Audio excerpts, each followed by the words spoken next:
2024 सालच्या लोकसभा निवडणुकीमध्ये त्यांना जागा दाखवेल।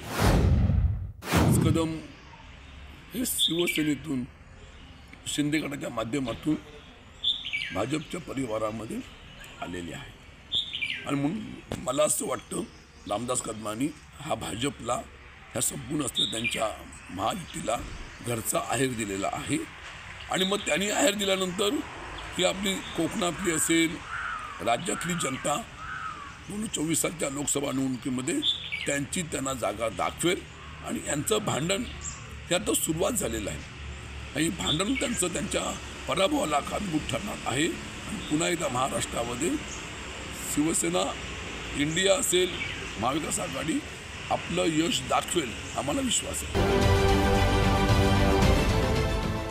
देश विदेशातील प्रत्येक घडामोडींचे लाईव्ह अपडेट मिळवण्यासाठी आता साम टीव्हीच्या सर्व सोशल मीडिया प्लॅटफॉर्मला लाईक, फॉलो आणि सबस्क्राईब करा।